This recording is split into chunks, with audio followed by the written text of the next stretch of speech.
किन्नर बेटी। अरे निर्मला, कल मेरा बेटा विदेश से आ जाएगा और मैं उसे तेरे घर भेज दूंगी। तेरी बेटी पसंद कर लेगा तो अच्छी बात है। हम दोनों अब सहेली की जगह समधन बन जाएंगे।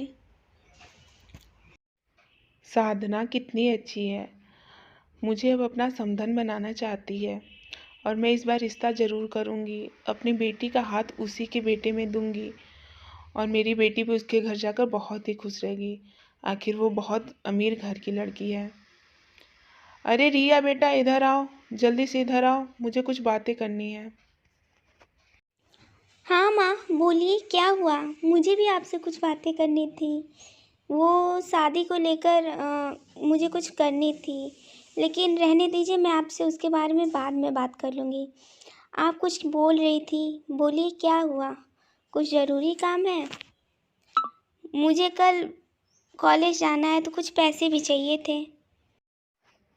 वो छोड़ो, मुझे कुछ बातें करनी है कि मेरी सहेली साधना है और मैं उसके बेटे के साथ तुम्हारा रिश्ता करना चाहती हूँ। इसलिए क्या तुम तैयार हो? यह सब सुनकर रिया बहुत ही डर जाती है और फिर वह अपने सहेली के घर चली जाती है। अरे मेरी जान, तुम अभी आ रही हो? मैं तुम्हारा कब से वेट कर रही हूँ कि अब आओगी अब आओगी। क्या हुआ, तुमने अपनी मम्मी से शादी के लिए बात किया? क्या वो हम दोनों की शादी के लिए तैयार है? आखिर हम दोनों एक दूसरे से बहुत ही प्यार करते हैं, तो तुम्हारी मम्मी तैयार होंगी कि नहीं? क्या बताऊँ डेजी, मैं भी तुमसे बहुत ही प्यार करती हूँ और तुमसे शादी करना चाहती हूँ। आज मैंने सोचा था कि मम्मी से शादी के लिए बात करूँगी, लेकिन वह मेरी शादी की बात कहीं और ही करने लगी हैं। उनकी सहेली का बेटा है, उन्हीं के साथ मेरा रिश्ता फिक्स कर रही हैं। लेकिन मैं किसी लड़के में इंटरेस्ट नहीं रखती हूँ, उन्हें कैसे बताऊँ। रिया, तुम्हें बताना पड़ेगा। आखिर हम दोनों एक दूसरे से प्यार करते हैं और एक दूसरे से शादी करना चाहते हैं, तो तुम्हें इसके बारे में बात करना पड़ेगा। आखिर तुम किसी लड़के को पसंद नहीं कर सकती, तुम एक लड़कियों में इंटरेस्ट रखती हो, और यह बात तुम्हें अपनी मम्मी को बताना पड़ेगा। वहीं अगले दिन निर्मला की सहेली का बेटा उससे मिलने चला आता है। अच्छा हुआ बेटा तुम मिलने चले आए रिया से। कल मेरी साधना से बात हुई थी और हम दोनों ही इस रिश्ते के लिए राजी हैं। अब तुम रिया से भी मिल लो। रिया इधर आओ, ये देखो, मेरी सहेली का बेटा है और तुम इसके बचपन का दोस्त हो। तुमने दोनों ने बचपन में बहुत ही खेल खेला है। हाय रिया, तुम शायद मुझे भूल गई हो, लेकिन हम दोनों एक दूसरे से बहुत ही प्यार करते थे। बचपन में हम दोनों खेल खेल में हस्बैंड वाइफ बनते थे। क्या तुम्हें ये सब याद है? चलो छोड़ो, कोई बात नहीं। चलो हम दोनों रूम में। देखो राज, उस टाइम हम दोनों बच्चे थे और हम दोनों को उतनी अकल नहीं थी, लेकिन मैं तुमसे कुछ बातें करना चाहती हूँ कि मैं एक किन्नर हूँ। मुझे लड़कों में कोई इंटरेस्ट नहीं है। मैं एक लड़की से प्यार करती हूँ और उसी से शादी करना चाहती हूँ। रिया, अब मैं तुमसे क्या बोलूँ इस बात पे।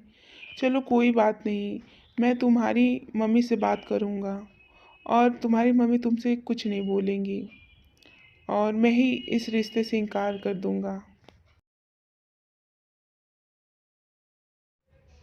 अरे निर्मला, आज हम दोनों के बच्चे बात कर रहे हैं और जल्द ही उन दोनों की शादी हो जाएगी। फिर हम दोनों सहेली से समधन बन जाएंगे। कितनी खुशी की बात है। हाँ साधना, मैं भी बहुत खुश हूँ कि हम दोनों के बच्चे जल्द ही शादी कर लेंगे और हम दोनों सहेली से समधन बन जाएंगे। फिर हम दोनों तीर्थ पर निकल जाएंगे और बहुत घूमेंगे। माँ, मुझे आपसे कुछ बातें करनी है। मुझे यही बात करना है कि मुझे यह रिश्ता मंजूर नहीं है। मैं रिया से प्यार नहीं करता। मैं किसी और लड़की से प्यार करता हूँ और मैं उसी से शादी करना चाहता हूँ। मुझे रिया नहीं पसंद है।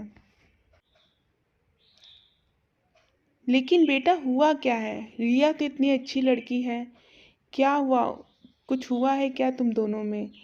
हम चाहते थे कि तुम दोनों शादी कर लो और अचानक से तुम मना कर रहे हो। सच बताओ क्या बात? कुछ बात नहीं है माँ, बस बात यही है कि मैं किसी और लड़की से प्यार करता हूँ और मैं उसी से शादी करना चाहता हूँ। रिया बहुत ही अच्छी लड़की है, उसमें किसी चीज़ की कमी नहीं है, लेकिन बस हम दोनों एक साथ नहीं रह सकते। यह सब सुनकर साधना अपनी बेटी रिया के पास जाती है। रिया, सच बताओ क्या बात है? आखिर क्या तुम दोनों में बात हुई और राज अचानक से शादी के लिए कैसे मना कर दिया है? जरूर तुमने ही कुछ किया है, नहीं तो राज पहले तो कह रहा था शादी करने के लिए, अचानक से वह कैसे मना कर दिया है? बोलो। माँ, बात यही है कि मैं एक किन्नर हूँ और मैं किसी दूसरी लड़की से प्यार करती हूँ और मैं उसी से शादी करना चाहती। मैं राज से शादी नहीं कर सकती क्योंकि मैं उसे पसंद नहीं करती और मुझे किसी लड़के में इंटरेस्ट नहीं है। प्लीज़ माँ, मुझे माफ़ करेगा, इसमें मेरी कोई गलती नहीं है। ये सब तो भगवान का देन है। आखिर मैं एक लड़की में इंटरेस्ट रखती हूँ तो इसमें मेरी क्या गलती हो सकती है। प्लीज़ माँ, मुझे माफ़ करिएगा। कोई बात नहीं बेटा, मैं समझ गई, इसमें तुम्हारी कोई गलती नहीं है। अगर तुम एक लड़की में इंटरेस्ट रखती हो तो तुम्हें ये सब बातें मुझे पहले बतानी चाहिए थी। मैं किसी लड़के से तुम्हारा रिश्ता नहीं करती और इतनी बातें आगे नहीं बढ़ती। आखिर जो हुआ सो हुआ, चलो तुम्हें चिंता करने की कोई बात नहीं है। वह जो भी लड़की है तुम बता देना, मैं उससे शादी करवा दूंगी तुम्हारी। मेरी बच्ची, मैं तुमसे बहुत ही प्यार करती हूँ और तुम्हारी खुशी मेरे लिए ज़्यादा ज़रूरी है, ठीक है? इसके बाद रिया और डेजी की शादी हो जाती है और दोनों खुशी खुशी रहने लगती हैं। तो दोस्तों, हमें किसी के जेंडर पर सवाल नहीं उठाना चाहिए। हमें हमेशा दूसरों की कदर करना चाहिए, चाहे वह जिससे भी बिलोंग करता है।